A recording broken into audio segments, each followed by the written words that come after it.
So as you can hear, this meeting is being recorded. So thank you so much once again for joining us for today's session. Our today's speakers are Rashmi ji and कमल जी. आज हमारा जो session है वो दो section में divided होगा. First will be focusing more on eating according to Ayurveda, and second will be focusing more on meditation and Surya Chikitsa. With that, this session will be recorded and will be posted on our social media channels. So thank you so much once again. And with that, I will give the stage to Rashmi ji. Thank you, Ayushi. And thank you to all for joining us this evening. आप सबका हार्दिक स्वागत है. आज शाम, I know it's a long weekend, सब लोग के कुछ न कुछ प्लान्स थे, तो आपने अपने प्लान्स में से थोड़ा समय इस सेशन के लिए निकाला, उसके लिए बहुत बहुत धन्यवाद. तो without further delay let's get started. आज जो है, ऐसे जैसे कि आयुषी ने बताया, आज का जो सेशन का टॉपिक है वो है ईटिंग अकॉर्डिंग टू आयुर्वेदा, और दूसरा उसका जो भाग है वो कमल जी, जिसमें सूर्य किरण चिकित्सा और मेडिटेशन के बारे में बताएंगे. वो जस्ट इंट्रोडक्शन. तो मैं अपनी जो स्क्रीन इधर मूव कर दूं. तो as you know, let me share my screen. Rashmi ji, जब तक अब आप माउस ठीक कर रहे हैं तो मैं कुछ ब्रीफिंग कर लूं. हाँ, ठीक है Kamal ji. Thank you for joining us. नमस्कार everyone, good evening, good afternoon. Hope you're enjoying the summer. I know we are not supposed to go out of our district area, so be safe. Today's topic, while Rashmi ji जो आयुर्वेदिक और Ayurvedic diet के बारे में बात कर रहे हैं, I think it coincides with another topic which I'm going to talk about. वो है meditation, aura, and Surya Kiran Chikitsa. Surya Kiran Chikitsa would be a subject I would just brief, so that if there is more interest, we can have a separate session. While meditation is widely used nowadays, बहुत लोग use करते हैं, but again the concept of meditation and understanding is very different. It's varied, from yogasan to meditation. सब लोग उसको बहुत बार meditation और योग को बुलाते हैं, but meditation I understand would be, or perception थोड़ा सा अलग है. Meditation can be divided into two parts. One is active meditation, another is passive meditation. जो हम आत्मा के बारे में बात करते हैं और जिससे हम लोग ये ट्राई करते हैं, we all understand from the Hindu philosophy, कि हमारा जो कर्म है और कर्म को क्षय करने की बात होती है, कर्म को काटने की बात होती है, तो उसे हम लोग पैसिव मेडिटेशन कहते हैं. And the active meditation is something what we want to achieve either in this world or the next. So if I give you some example about passive meditation, हमारी जो आत्मा है, हमारा जो चैतन्य है, उसको जब हम देखने की बात करते हैं, you know how it is, like when you are sitting, आप जब आंख बंद करते हैं, if you are able to see your own soul, आप अंदर देख पाते हैं, it is called passive meditation. So what happens is, over a period of time, because of our various karma, what we do is we accumulate various things around our chaitanya, about or around our soul. So what we need to do is we need to cleanse that up, and that's called passive meditation. So passive meditation के लिए सबसे पहले हमें हमारी जो body है उसको स्थिर करनी होती है, उसको हमें रिलैक्स करनी होती है without movement, and then we start doing, there is a process called antar yatra. Antar yatra means we are able to look from toe to head in each part of our body and ensure that it is relaxed. So once that stage is achieved, again it is very easy to do it. So बहुत बार हम सोचते हैं ये तो बहुत आगे की बात है, ये कब होगा, कैसे होगा. That's not something I would agree with. I have been doing for years. There are many people around us who have been doing. So ये तो passive meditation की बात हो गई. And then we start looking, हम लोग आत्मा के द्वारा आत्मा को देख सकते हैं, स्वयं को देख सकते हैं. And there are various chakras we can focus on. And when we have that level, which is again achievable, easily achievable, हमारे जो एक क्षण ऐसा आता है जब हम लोग without any thought process, we are able to look at various chakras. And we can concentrate on each chakras, what we want to achieve. It may be darshan kendra, it may be other kendras. We can talk about it at a different level, but that is called passive meditation. Active meditation is something that is probably more relevant in this part of the world or in this world or this age. For example, हम सोच रहे हैं कि ये बच्चा क्यों ऐसे कर रहा है, इसको हमें एक अचीव करना. Let's assume somebody wants to achieve 90%. So through active meditation, you can easily achieve that percentage. Another example, somebody is doing a business, किसी को बोलना मुझे ये, I want to achieve this level, this particular level in business or in a job. It is achievable. It is through active meditation. आपको कुछ करने की जरूरत नहीं पड़ेगी. I know people won't believe at an earlier stage. You do not have to do anything, not even raise a finger. You just do that active meditation and your goal would be achieved. It is so simple to do it. So I will talk about the active meditation a little and then I will finish. By the time hopefully Rashmi ji will come back. Active meditation के लिए again हमें कायोत्सर्ग करना. कायोत्सर्ग is something, again, your body को relax करना. Relax करके in a sitting position or a sleeping position, and then we concentrate on our darshan kendra. भ्रुकुटी के बीच में, ये दोनों के बीच में आप यहाँ पे आप concentrate करके you start visualizing it, and visualizing should be in a way as if you are living that dream. For example, you say मैंने आज मुझे 5 किलोमीटर रन करना है और प्लस मेरे गोडे हैं, मेरा जो घुटने हैं वो बहुत प्रॉब्लम दे रहे हैं, मुझे वो अचीव करना है. How do I achieve it? So you don't ask that question, you live the dream as if you are running that 5 kilometres for at a stretch. आप एक बार, दो बार, तीसरी बार करेंगे, you will start seeing that pain going away. You will suddenly start seeing yourself being attracted towards that running of 5 kilometers. And I've done that before. I've done that in my business. I've done that in my personal life. I've seen when I try to achieve certain things, it is achieved only by this meditation. And I'm doing that almost every day. अभी मैंने एक almost impossible चीज मैंने try की थी achieve करने की. That in 3 months I could achieve it. Something it just came across. मैं रोज visualize करता था और अचानक से किसी का फोन आया कि this can be done. So this is doable. So active meditation के लिए again आप यहाँ पर दर्शन केंद्र पे आप ध्यान करते हैं. ध्यान के बाद आप start visualizing it. If you start having an element of doubt, that visualization is zero. So visualization ऐसा होना चाहिए that you're living it without doubt. And every day अगर आप 10 मिनट कर सकते हैं इसको, so you will, I'm pretty sure, any goal you would think you will be able to achieve it. It may be health, it may be wealth, it may be emotional, it may be anything which you can think of. You can think of any weird thing and that can be achieved. So that is called active meditation. So in future, probably near future, we will be sending out flyers, whether people want to join this meditation session or these meditation session where we will have passive meditation sessions, which will be separate, which will be just for your soul and achieving moksha. And जो कर्म काटने की बात है उसकी बात हो रही है, और दूसरी तरफ हम लोग एक्टिव मेडिटेशन की बात कर रहे हैं, which can be done by anybody, even a 6 years, 7 years or a 70, 80 years old person to achieve his or her personal goals. So this is something I just wanted to brief about, just wanted to talk about. Second is about Surya Kiran Chikitsa. Again, you would understand जो हमारे जो 7 रंग हैं, जो rainbow के 7 रंग हैं, those are the basics of everything, all the colors. So with that, with those 7 colors, we can achieve various things. हम लोग काफी जो हमारी बीमारी आज जो हम लोग जिस तरह से रहते हैं, the way we live, the way all processed food, the way our life is not the way it was before. Like animals and birds, उनके पास बहुत कम chances है कि वो लोग बीमार होते हैं. The way they are, they generally do not get sick. But that is because they are constantly getting those kiran. That's called Surya Kiran Chikitsa. जो 7 रंगों का मिश्रण है, उससे हम लोग पानी सूर्य उस अलग अलग किरण में रखते हैं, and then we achieve this the water comes to that level and we start drinking that water. That's how things is helped. So now we will again briefing about Surya Kiran Chikitsa. Again, it will be a different session, but this is more introductory, that Surya Kiran Chikitsa say we can achieve health, and which coincides with Rashmi's Ayurvedic food and stuff. So Rashmi, I think, is ready. She's back. Rashmi can take over from here.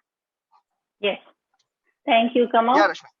Yeah. And thank you everybody for your patience. कुछ technical difficulty जैसे हमेशा होती है मेरे साथ आज भी हुई. Thanks to my husband जो वहाँ थे. Okay. So when diet is wrong, medicine is of no use. When diet is correct, medicine is of no need. तो जब डाइट हमारी गलत होती है तो मेडिसिन जो है वो काम नहीं करती, और जब हमारी डाइट सही होती है तो हमें किसी भी मेडिसिन या किसी भी दवाई की जरूरत नहीं पड़ती. तो मैं हमेशा स्टार्ट करती हूँ एक क्विज से. तो आज भी हम देखते हैं there are some true and false questions. कुछ सही है कुछ गलत है, तो आपको बताना है कि ये सही है या गलत है. और जब तक हम ये गेम खेलते हैं, मैं सबको सजेस्ट करूंगी कि एक पेन और एक पेपर ले आए, क्योंकि अगला जो आने वाला जो कुछ क्विज है तो हम अपनी दोष एनालिसिस करेंगे. तो उसमें आपको अपने लिए चेकमार्क करना पड़ेगा कि आप जो है आपका किस तरह की आपकी प्रकृति है, किस तरह की लाइक और डिसलाइक है. तो मैं सबको रिक्वेस्ट करूंगी कि एक पेन और एक पेपर ले आए तब तक, जब तक हम ये न्यूट्रिशन क्विज को देखते हैं. तो पहला स्टेटमेंट है, only one of the doshas are present in every individual. हर इंडिविजुअल में सिर्फ एक ही तरह का दोष जो है वो प्रेजेंट होता है. सही है या गलत है? False. Okay.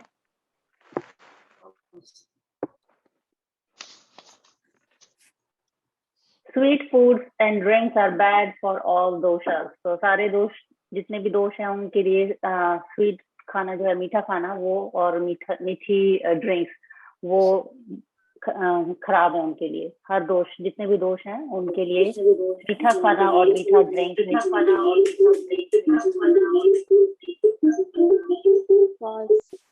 False. Okay. Raw vegetables are good for any body type. जो कच्ची सब्जियां हैं वो हर बॉडी टाइप के लिए सही है. हर किसी को जो है वो कोई भी खा सकता है. False. Everyone should avoid spicy food. जो स्पाइसी फूड है वो हर किसी को जो है अवॉइड करना चाहिए, किसी के लिए सही नहीं है. False. Milk and milk products are bad for all body types. Her body type के लिए मिल्क, दूध और दूध से बने हुए पदार्थ हैं वो सही नहीं है, खराब है उनके लिए. False. Okay, let's take a look at the next slide.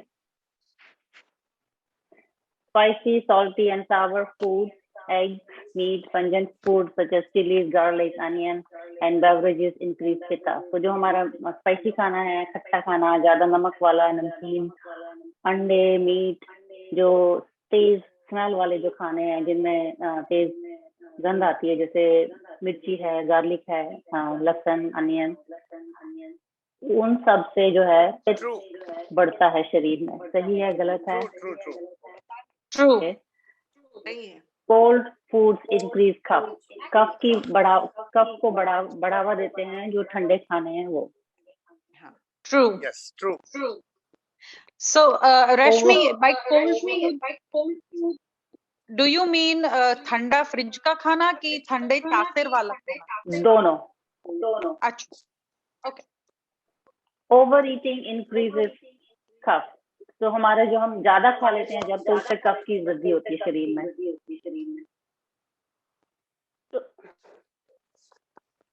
True.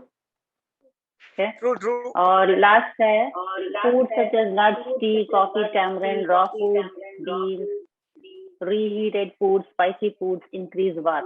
तो जो नट्स हैं, जैसे हम काजू बादाम खाते हैं, पिस्ते खाते हैं, चाय, कॉफी, इमली, हरी सलाद या कच्ची सलाद, जो खाना हमने दोबारा गर्म करके खाया है, या ठंडा खाना जो फ्रिज में रखा है और उसको हमने ठंडा खाया है, स्पाइसी फूड है बहुत ज्यादा, वो हमारे शरीर में वात को बढ़ावा देता है. सही है गलत है?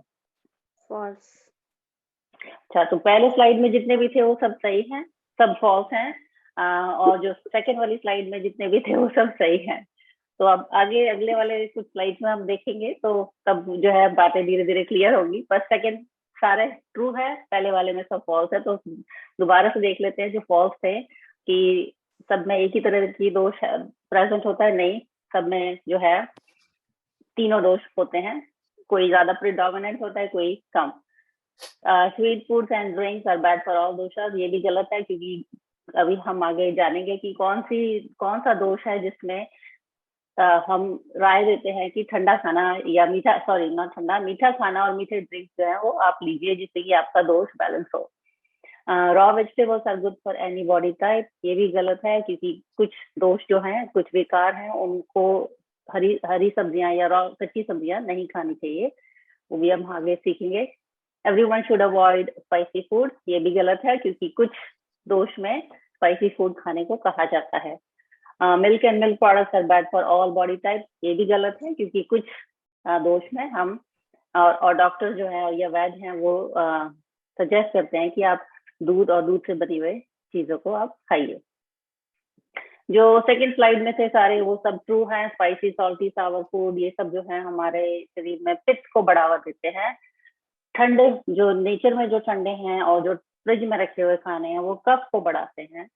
ओवर ईटिंग अगर हम करते हैं तो वो भी बॉडी में, शरीर में हमारे कफ को बढ़ाते हैं। और इसी तरह से नट्स, चाय, कॉफी, खट्टी चीजें जैसे कि इमली, हरी कच्ची सब्जियां, बीन्स, ठंडे खाने या जो हम रीहीट करते हैं, दोबारा गर्म करके खाते हैं, और जो स्पाइसी खाने हैं वो हमारे शरीर में वात को बढ़ावा देते हैं। तो ये सब जो है सही है। Okay, so eat according to Ayurveda. Disclaimer: this information is for educational purpose only. It is not intended to diagnose, treat, cure, or prevent any disease. Please consult your doctor for any health-related issues. I do not claim responsibility for this information. तो जो भी है आप अपने doctor से consult करिए और उस हिसाब से फिर आप जो है करिए। ओके, मैं आपको थोड़ा एडजस्ट करना पड़ेगा। हाँ, मुझे नहीं पता सभी ऑडियंस को दिख रहा है या नहीं, but there is a black blockage जो आपकी स्लाइड पर दिख रहा है। Yeah, even I can see that. You are right. Yeah, you are right. पता नहीं मुझे क्या आ रहा है। मेरे हस्बैंड ने भी अभी फोटो लिया उसका। Can I log in again? Try, give it a try. Can I rejoin? Okay, let me rejoin. Sorry. Okay. No worries. All good. So I'll give it back to you now. चलो, thank you. तो आज के session में हम जानेंगे कि 3 तरह के जो दोष हैं वो क्या है, वात, पित्त और कफ। साथ में हम दोष की जो टेस्ट है वो लेंगे, दोष एनालिसिस। दोष, जो तीनों दोष हैं वो हमारी हेल्थ को किस तरह से अफेक्ट करते हैं और किस तरह से हम अपना खाना, अपनी न्यूट्रिशन अब्सॉर्ब करते हैं, उसको देखेंगे। Foods to consume and avoid, कौन से खाने हमें खाने चाहिए और कौन से हमें अवॉइड करने चाहिए हमारे दोष के हिसाब से, और तीनों दोष का जो है बैलेंस हम किस तरह से रखें। तो how to keep the balance of all 3 doshas. By learning about them, you may be able to make simple changes in your diet and the way you consume food to get the optimal nutrition and better health. तो ये आज का हमारा session है। तो अब हम करते हैं दोष test. So the 5 elements, building blocks of nature.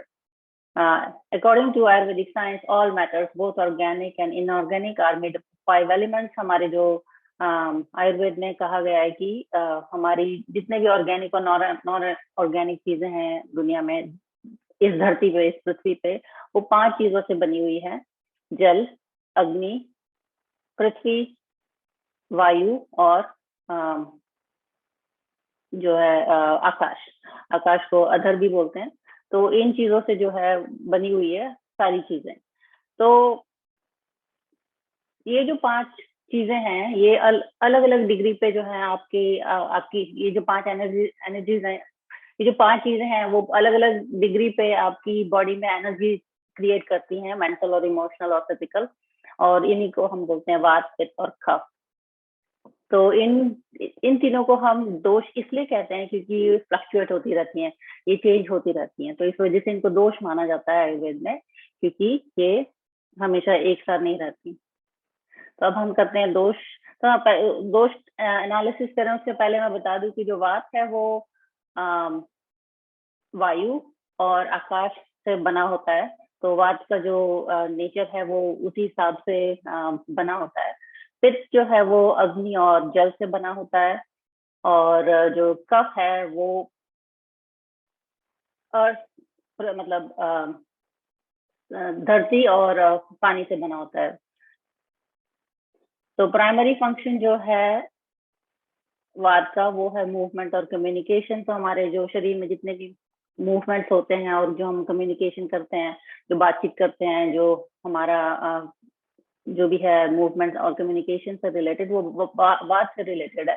तो अगर वात का इम्बैलेंस होगा शरीर में तो हमें कम्युनिकेशन में प्रॉब्लम आ सकती है, या फिर जैसे कई लोगों को चलने फिरने में प्रॉब्लम आती है क्योंकि उनको दर्द हो रहा है, जॉइंट्स में पेन हो रहा है, या कई बार ब्रेन फटीग भी होता है, तो वो भी वात, शरीर में जब वात का इम्बैलेंस होता है उस वजह से होता है।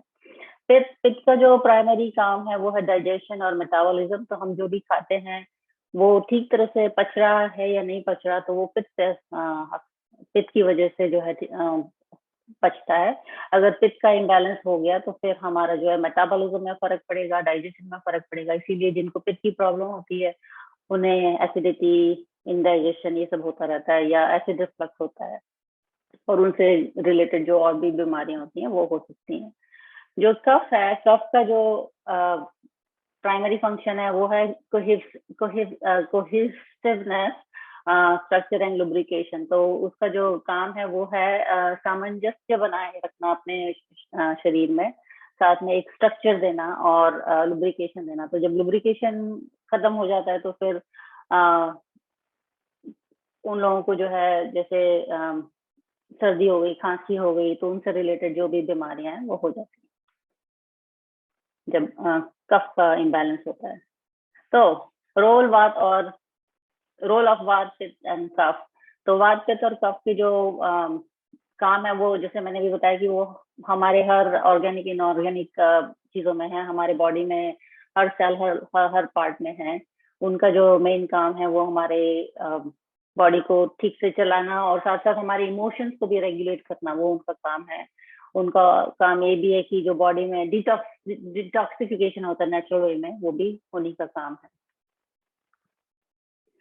तो जब वात, पित्त और कफ, इन तीनों का हमारे जो दोष हैं तीनों अगर बैलेंस में रहते हैं तब हमें अच्छी सेहत मिलती है, हमारा जो है क्लैरिटी होती है, मेंटल हेल्थ हमारी अच्छी होती है। पर जब इनमें से किसी भी एक चीज का बैलेंस खराब हो जाता है, इम्बैलेंस हो जाता है शरीर में, तो फिर उससे हमें बहुत प्रॉब्लम होती है। बीमारियां तो होती है, साथ साथ जो है हमें फियर होता है, एंजाइटी होती है। कई लोगों को जो लालच वाला जो नेचर होता है वो भी उसका एक है। कई लोग झगड़ालू होते हैं, बात बात पे झगड़ पड़ते हैं, बात बात पे चिड़चिड़े हो जाते हैं, तो वो भी एक रीजन हो सकता है कि उनका जो है तीनों दोषों में से एक दोष इम्बैलेंस है।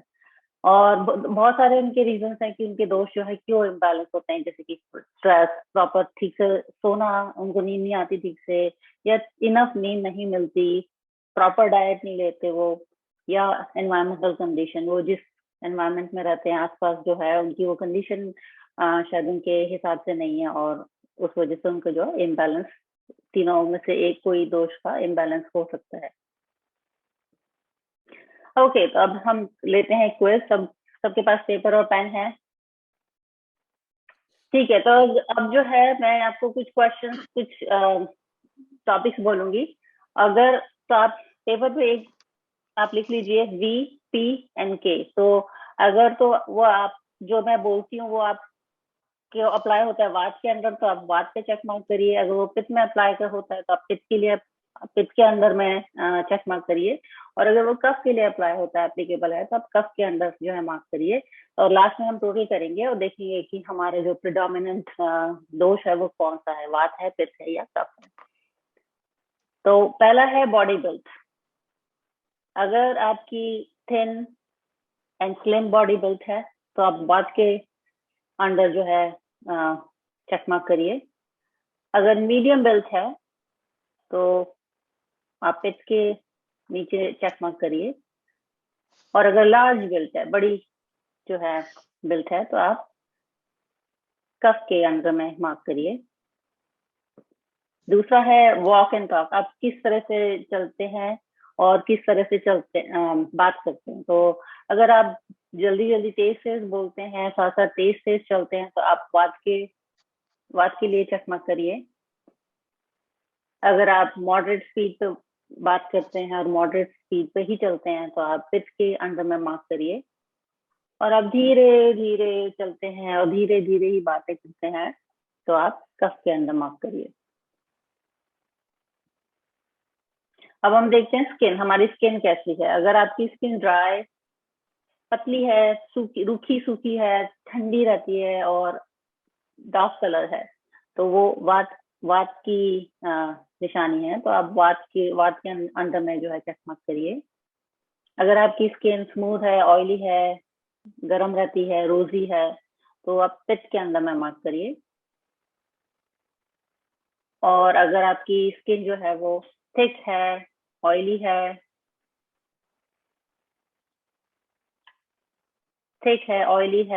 ठंडी है, वाइट है या पेल है, तो आप जो है कफ के अंडर में मार्क करिए। इसी तरह से आपके बाल, अगर आपके बाल ड्राई हैं, जल्दी जल्दी टूटते हैं, ब्राउन कलर है या ब्लैक कलर है, जल्दी गांठें पड़ती हैं बालों में, टूटते बहुत जल्दी हैं, तो आप जो है वात के अंडर में मार्क करिए।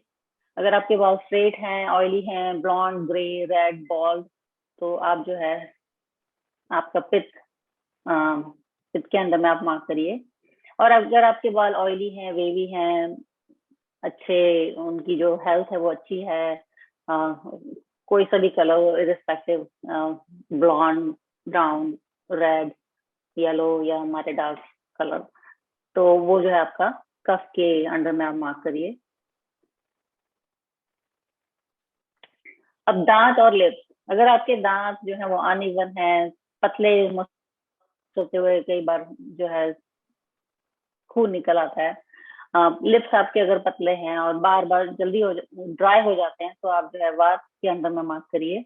अगर आपके लिप्स मीडियम हैं, सॉफ्ट हैं, आपके जो गम्स हैं वो टेंडर हैं, और आपके लिप्स जो हैं वो मीडियम साइज सॉफ्ट लिप्स हैं, तो आप पित्त के अंदर में मार्क करिए। अगर आपके दांत जो हैं वो हेल्दी हैं, सफेद हैं, स्ट्रांग हैं, और आपके जो लिप्स हैं वो लार्ज और स्मूथ है, मतलब उनके जो बनावट है वो फुलर लिप्स हैं अगर आपके, तो आप कफ के अंदर में मार्क करिए। आईज आपकी अगर छोटी आंखें हैं, अंदर धसी हुई, ड्राई हैं, हमेशा एक्टिव रहती हैं, वो इधर उधर आपकी घूमती रहती है, ब्लैक या ब्राउन कलर की है, नर्वस रहते हैं, अधिकतर आंखों से नर्वसनेस दिखाई देती है, तो वो वात है।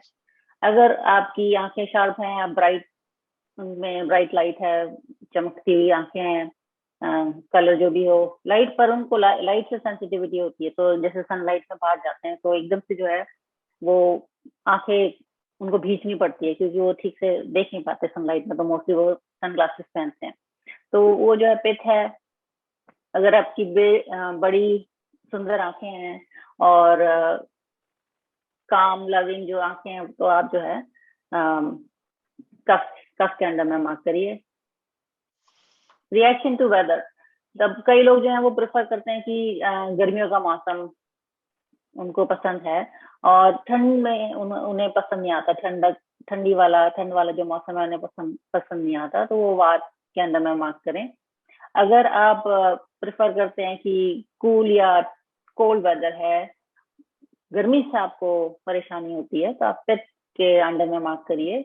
और आप सारे साल कंफर्टेबल हैं, कोई फर्क नहीं पड़ता, आप चाहे सर्दी हो, गर्मी हो, स्प्रिंग सीजन हो, आप हर मौसम जो है एंजॉय करते हैं, पर आपको बारिश या डैम्प जो वेदर है, डैम्प क्लाइमेट है, उससे आपको परेशानी होती है, बारिश से, तो आप जो है कफ के अंदर में मार्क करिए। अगला है स्वेटिंग, आपको किस तरह से पसीना आता है। अगर आप बहुत कम पसीना आता है और पसीने में स्मेल नहीं है, बहुत कम बॉडी ओडर है, तो आप वात के अंदर में मार्क करिए। अगर पसीना आपको थोड़ा बहुत आता है और थोड़ा सा दुर्गंध आती है बॉडी में से, तो आप पित्त के अंदर में मार्क करिए।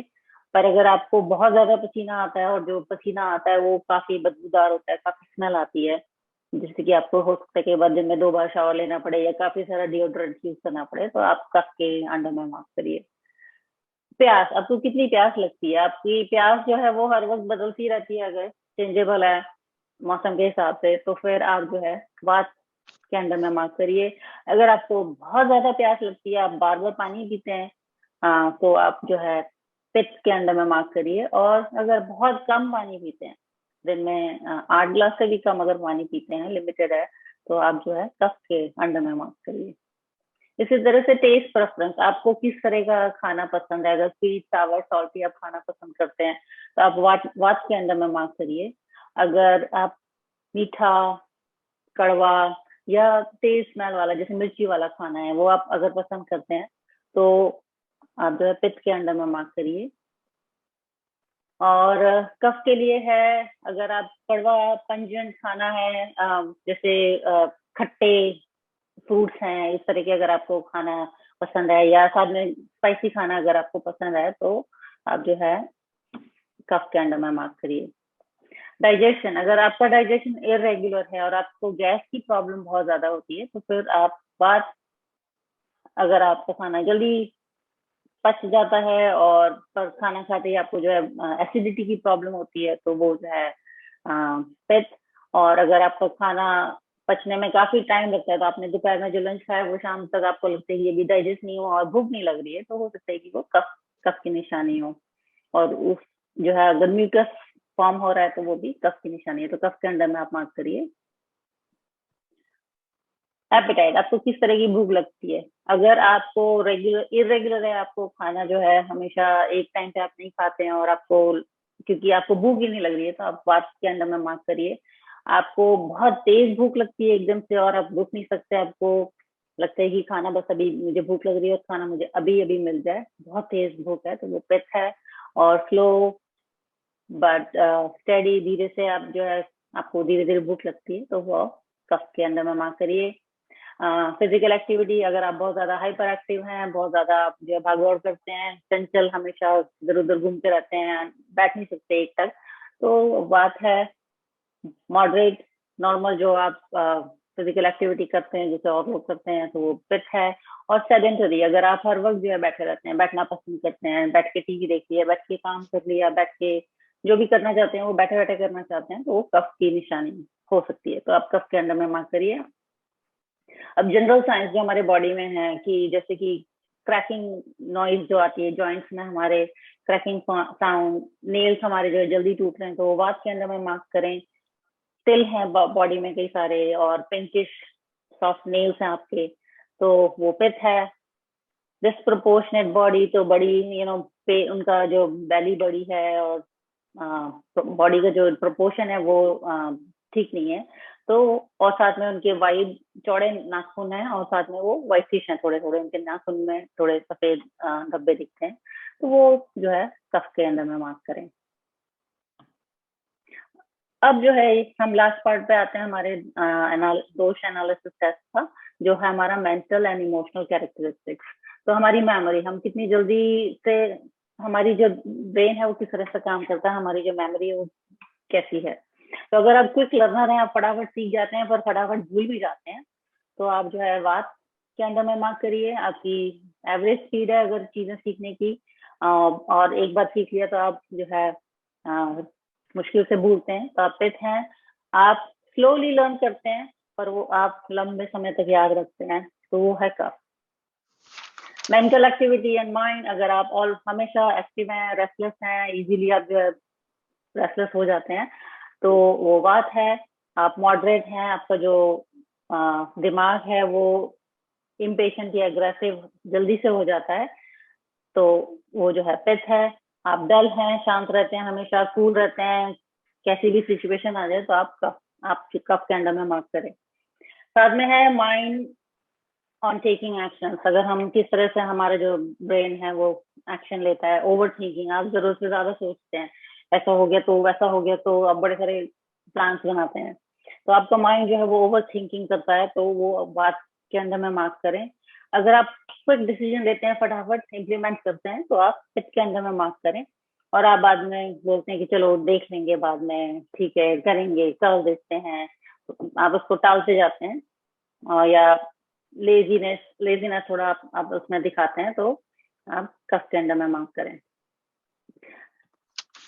नींद, आपको नींद किस तरह से आती है? अगर आपकी जो नींद है वो लाइट है, जल्दी जल्दी टूट जाती है, जरा सी आहट हो उससे आप जो है उठ जाते हैं, तो वो बात है। आपकी मॉडरेट बट साउंड स्लीप है, अगर आप जो है एक बार सोते हैं तो पूरा 7-8 घंटे जितना भी आप स्ट्रेच में सोते हैं, तो वो आप जो है पित्त है। आप डीप और हैवी स्लीपर हैं, बहुत देर तक सोते हैं, गहरी नींद में सोते हैं, आपको उस टाइम पता भी नहीं कि कौन आया कौन गया, घर में क्या हुआ, तो आप जो है कफ के अंदर में मार्क करिए। सपने, आपके सपने किस तरह से आते हैं? आपको सपने जल्दी जल्दी आते हैं, एक्टिव आते हैं? बहुत सारे सपने आते हैं, एक ही रात में कई सारे अपने सपने देख लिए, और कई बार उसमें जो है वो डरावने सपने भी आते हैं, तो वो बात की निशानी है। अगर आपके जो सपने हैं वो फायरी है, वॉर वाले देखते हैं, आग अग्नि देखते हैं, वायलेंस देखते हैं, तो वो पित्त की निशानी है। और अगर आप लेक्स देख रहे हैं, रोमांटिक टाइप के कोई सपने देख रहे हैं, तो वो कफ की निशानी है। इसी तरह से आपका इमोशनल नेचर, आप बहुत ज्यादा चिंता करते हैं, आप नर्वस हो जाते हैं, एंशियस होते हैं, रहते हैं हर वक्त, तो वो जो है वाच के अंदर में मार्क करें। आप इरिटेबल हैं, बहुत जल्दी जल्दी आपको गुस्सा आता है, इम्पेशेंट होते हैं, फट से जो है आपका मतलब स्टील की तरह होते हैं, एकदम से गुस्सा आया आपको और फिर ठंडा भी हो गया, तो वो फिर।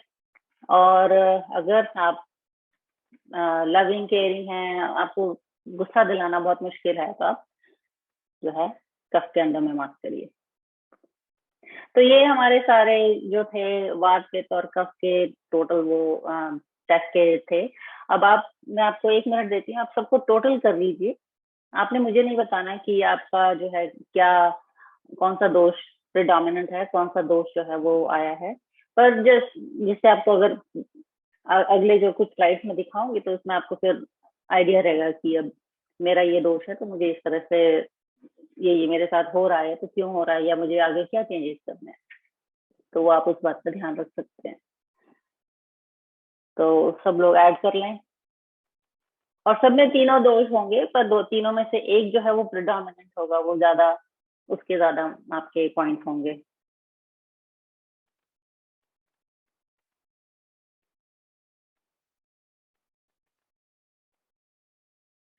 रेडी?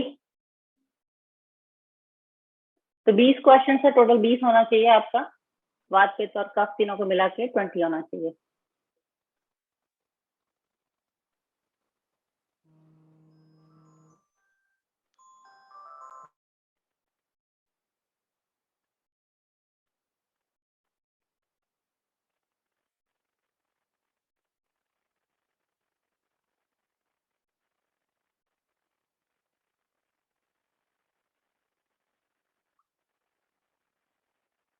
रेडी? चलो, थैंक यू। ओके, तो अभी जो अब मोस्टली सबको पता चल गया होगा कि उनका प्रिडोमिनेंट दोष क्या है, वात है, कफ है या पित्त है। तो जो वात है वो ड्राई है, लाइट है, सूखा, लाइट, ठंडा, रफ है, और वो मूव करता है, ज्यादा घूमता है, क्लियर है और इरेगुलर है। पित्त जो है वो हॉट है, गर्म है, शार्प, एकदम से तीखा है, जैसे हमें एसिड रिफ्लक्स होता है तो वो तीखा सा होता है। लिक्विड है, लाइट है, वो फैलता भी है जल्दी से, शार्प है, पेनिट्रेटिंग है, जल्दी से घुस जाता है कहीं भी, तो वो पित्त है। और कफ जो है वो हैवी है, स्लो है, ठंडा, ऑयली, स्मूथ, एकदम भारी, डेंस है, सॉफ्ट है, स्टेबल है, ग्रोथ है, तो वो जो है कफ है। तो ये तीनों जो इनकी कैरेक्टरिस्टिक्स हैं तीनों की अलग अलग, तो डिपेंडिंग कि आपका जो है कौन सा दोष प्रिडोमिनेंट है, उस हिसाब से जो है आपके शरीर में आपको चेंज या चीजें दिखेंगी। तो जब वात का इम्बैलेंस होता है तब क्या होता है? तो it disturbs body communication and causes all sorts of abnormal movements in the body. तो जब हमारा वात जो है हमारे शरीर में उसका इम्बैलेंस होता है, तो उस वक्त जो है हमें जितने भी वात से रिलेटेड हैं इश्यूज या प्रॉब्लम्स, वो हमें उनमें से कुछ ना कुछ प्रॉब्लम आ सकती है। कई लोगों को जोड़ों में दर्द होता है, जैसे मैंने शुरू में बताया कि कई लोगों को जोड़ों में दर्द होता है, कई लोगों को लोअर बैक में पेन होता है, स्पाइनल कॉर्ड में, या कई लोगों को जो है ब्रेन फटीग होता है, नींद नहीं आती ठीक से। तो ये सारे जो है वात के इम्बैलेंस होने से होता है। तो it causes body pain, dryness, gas, bloating, indigestion, stone, fear, depression, anxiety, fickle mindedness, जैसे हम अपना एक जो हमने निर्णय लिया उस पर हम कायम नहीं रहते, हम बार बार अपने जो डिसीजन है वो चेंज करते रहते हैं, नहीं ये नहीं, हाँ ये, हाँ नहीं करके हम उसको बदलते रहते हैं, हमारा मन बार बार बदलता रहता है। तो एंग्जाइटी डिप्रेशन भी उसी का एक रीजन है। कई लोगों को वो बहुत एंशियस होते हैं, जल्दी जल्दी उनको जो है घबराहट होने लगती है, डिप्रेशन होने लगता है, तो वो वात का इम्बैलेंस हो सकता है। अब जब पित्त का इम्बैलेंस होता है तो it disturbs the digestion of food and metabolism. तो हमारा शरीर जो है किस तरह से खाना पचाता है उसमें प्रॉब्लम आती है।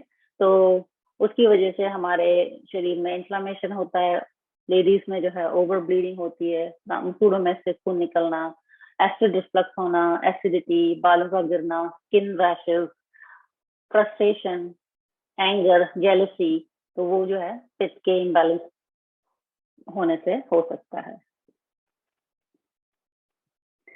अब जब कफ का इम्बैलेंस होता है तो it disturbs cohesiveness, structure and lubrication.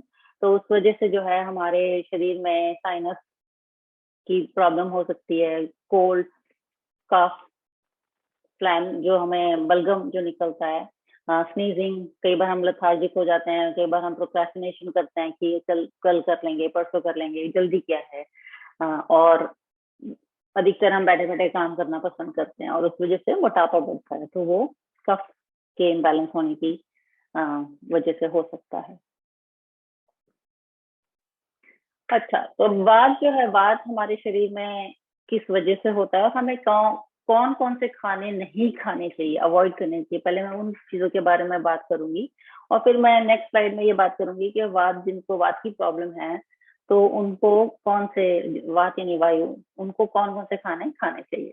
तो जिनको वात की प्रॉब्लम है उन्हें जो है चाय, कॉफी, खट्टे पदार्थ जैसे कि जिसमें खासकर इमली डली हुई है तो वो नहीं खाने चाहिए, नट्स हैं वो नहीं खाने चाहिए, सलाद नहीं खानी चाहिए, कच्चे फल और सब्जियां नहीं खानी चाहिए, बीन्स जैसे राजमा है, छोले हैं, वो नहीं खाने चाहिए, कोल्ड और फ्रोजन फूड। तो कई बार हम जो है हम खाना जो बना लेते हैं, हम घर फ्रिज में रख देते हैं उसको और दोबारा गर्म करके खाते हैं, तो उनको वो भी नहीं खाना चाहिए क्योंकि उससे भी उनको वात की प्रॉब्लम हो सकती है। तो ये सारी चीजें अगर वो अवॉइड करें तो उनका जो वात है, वो वात दोष जो है वो काफी हद तक कंट्रोल में आ जाएगा। तो अब उन्हें क्या खाना चाहिए? जिनको वात की प्रॉब्लम है, वायु की प्रॉब्लम है शरीर में, तो वो गर्म खाना खाएं हमेशा। तो सलाद अगर खा रहे हैं तो वार्म सलाद खाएं बजाय की कच्चा रॉ सैलड खाने के। इसी तरह से मोस्टली हो सकता है कि उनको फ्रूट्स ना सूट करें। तो अगर कोई जो कच्चे फ्रूट्स खाते हैं, जैसे खासकर जो फाइबर वाले फ्रूट्स हैं, फल हैं, तो उससे हो सकता है कि उनको इंडाइजेशन हो, प्रॉब्लम हो, तो वो ना खा के वो ऐसा खाना खाएं जो कि गर्म हो, वेल कुक्ड हो। वो स्टीम करके खा सकते हैं, ग्रिल करके खा सकते हैं, लाइटली सौते करके खा सकते हैं। हॉट बेवरेजेस पिए, पर मेक श्योर करें कि इसमें कैफीन नहीं है, क्योंकि कैफीन से उनकी वात जो है बढ़ता है, शरीर में जो वायु है वो बढ़ती है। तो मीठा और सॉल्टी खाना खाएं उससे, जिससे कि आपका जो वात का बैलेंस है वो शरीर में ठीक से बना रहे। तो और साथ साथ जो है वो कोल्ड प्रेस घी है या कोल्ड प्रेस ऑयल्स हैं, गाय का घी है, मिल्क एंड मिल्क प्रोडक्ट्स, दूध और दूध से बनी हुई चीजें हैं, वो खाएं जिससे कि शरीर को लुब्रिकेशन मिले, क्योंकि जब शरीर में लुब्रिकेशन मिलेगा तो वात जो है वो बैलेंस में आ जाएगा। तो क्योंकि वात जो है वो ड्राई है और उस ड्राइनेस को बैलेंस करने के लिए या उसको रोकने के लिए आपको कुछ लुब्रिकेशन चाहिए। तो अच्छा है कि आप घी खाइए, कोल्ड प्रेस ऑयल है वो खाइए, और साथ साथ जो है सेसमी ऑयल का जो मसाज है, तिल के तेल का मसाज, वो अगर आप करते हैं तो उससे आपको फायदा मिलेगा, क्योंकि आपके शरीर में अंदर चिकनाहट जाएगी, क्योंकि आप स्किन पे लगा रहे हैं, क्योंकि स्किन नहीं तो नॉर्मली बहुत ड्राई रहती है आपकी। तो आप सेसमी ऑयल का जो है मसाज कर सकते हैं, वीकली कर सकते हैं, हफ्ते में 2 बार ही कर सकते हैं, आप रोज भी कर सकते हैं। Keep a regular routine. तो अपना नाश्ता, लंच और डिनर का जो टाइम है वो एक रूटीन जो है आपका, कोशिश करिए कि वो लगभग आप उसी टाइम पे रोज खाएं, चेंज ना करें। कई बार होता है कि हम वीकेंड होता है तो हम बोलते हैं चलो आज ब्रंच करेंगे और सीधा डिनर करेंगे, तो लंच चले जाता है, तो आपका ब्रेकफास्ट का टाइम भी आपने खराब कर दिया और आपने अपना लंच का टाइम भी खराब कर दिया और आपने बीच में खाया। तो वैसा ना करें, क्योंकि उससे वात की प्रॉब्लम जो है वो बढ़ सकती है। अब जिनको पित्त की प्रॉब्लम होती है तो उन्हें क्या करना चाहिए? तो उनको जो है एक्सेसिव हीट एंड ऑयल जो है, ऑयली खाना, वो अवॉइड करना चाहिए। क्योंकि एकदम गर्म खाना, मतलब जो गर्म बना नहीं, वो नहीं, जो खाना गर्म नेचर का है, वो जैसे जिसमें काली मिर्चें खूब पड़ी हुई है या मसाला खूब पड़ा हुआ है या ज्यादा स्पाइसी है, और ऑयली खाना साथ साथ, उनको वो अवॉइड करना चाहिए।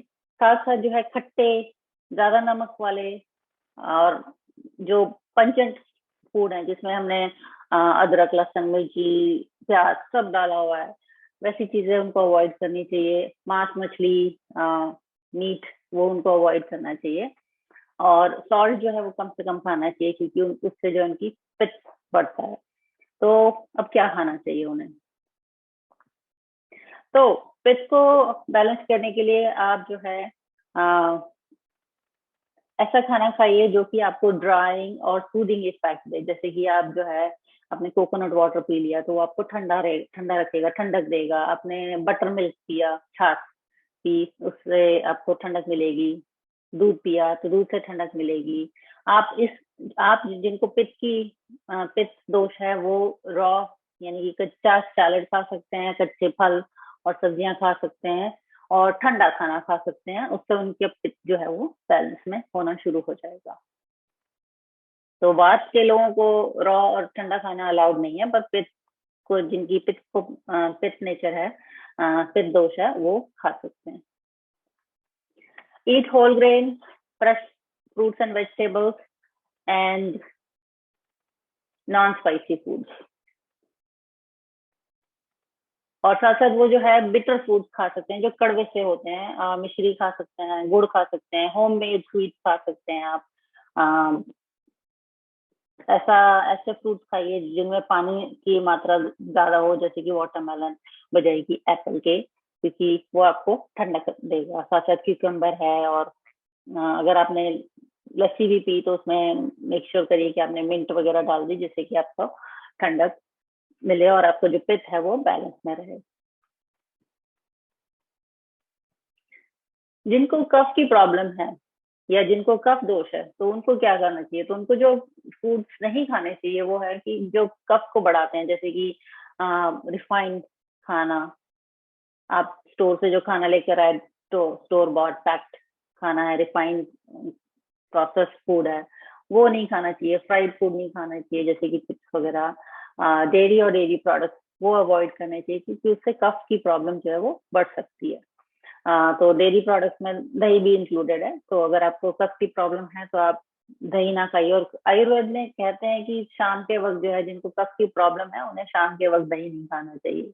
तो एक रीजन यही है कि कफ जो है शाम को बढ़ता है। अवॉइड ओवर ईटिंग हैवी और ऑयली फूड्स एंड स्वीट्स। तो उनको मीठा नहीं खाना चाहिए, क्योंकि उससे कफ बढ़ता है। तो अभी जैसे मैंने अभी बताया कि ऑयली फूड जो है, क्योंकि वो हैवी हो जाते हैं और उससे उनको कफ बढ़ सकता है। साथ साथ ओवर ईटिंग, जो हमने शुरू में देखा था ट्रू और फॉल्स के टाइम, तो ओवर ईटिंग जो है, आपका मनपसंद खाना था, आपने बहुत ज्यादा खा लिया, तो हो सकता है कि आपका जो कफ का दोष है वो कफ जो है वो इम्बैलेंस हो जाए बॉडी में। तो ओवर ईटिंग अब अवॉइड करनी पड़ेगी कुछ लोगों को। हाउ टू बैलेंस कफ। तो कफ को जो है बैलेंस में कैसे हम लाएं? तो ऐसा खाना खाइए जो ड्राई है, मूव कर रहा है, रफ है नेचर में, जैसे कि होममेड स्पाइसी फूड, क्योंकि वो आपको गर्मी देंगे। बिटर एंड पंजेंट फूड, जैसे करेला है, टेस्ट में थोड़ा बिटर है। पंजेंट फूड जो हमने चिली, अनियन, गार्लिक से बनाया है। हॉट एंड स्पाइसी फूड वो आप खा सकते हैं। ईट fresh fruits and raw vegetables, ginger tea, dishes made with बेसन। तो आप बेसन का चीला खाइए। अगर आप रोटियां बना रहे हैं तो उसमें आप बेसन भी इंक्लूड कर सकते हैं, जिससे कि आपको थोड़ा गर्मी मिले और आपका जो कफ दोष है वो बैलेंस में आए, कफ जो है शरीर में बैलेंस में आए। तो अब आपको जो है समझ में आया होगा कि कफ, वात, पित्त और कफ तीनों जो है दोष हमारी बॉडी में किस तरह से रोल प्ले करते हैं, और उस वजह से हमारे जो मूड स्विंग होते हैं या हमारे लाइफ डिसलाइक्स हैं वो किस वजह से होते हैं, या उस वात, पित्त और कफ का क्या रोल है हमारे बॉडी में। और जब आपको इस बात का ध्यान रहेगा कि आपकी प्रकृति क्या है, तो आप जो है, और आपको किस तरह का खाना खाना चाहिए, तो आप अपना जो है हेल्थ रिलेटेड और लाइफ रिलेटेड आप जो है बेनिफिट्स ले सकते हैं। तो now you know what is good for your body type. अब आपको जो है शायद ये थोड़ा बहुत जानकारी मिल गई होगी कि आपकी बॉडी टाइप के लिए क्या क्या ठीक है, और the knowledge of doshas can guide you for a better health and body. आप इस जानकारी से आप जो है अपना खाने में थोड़े बहुत चेंजेस ला सकते हैं या लाएंगे, जिस वजह से आपको जो है जो दोष है आपके वात पित्त और कफ या तीनों में से जो भी एक इनबैलेंस में है, तो उसको आप बैलेंस कर सकते हैं। तो ये था हमारा आज का presentation, question and answer. Thank you so much Rashmi ji, बहुत इंफॉर्मेटिव था। आपके कोई भी क्वेश्चंस हैं या कोई भी आपके कमेंट्स हैं, तो आप या तो अनम्यूट करके आप अपने कमेंट्स और क्वेश्चन शेयर कर सकते हैं, या हम हमारा चैट फीचर भी यूज कर सकते हैं।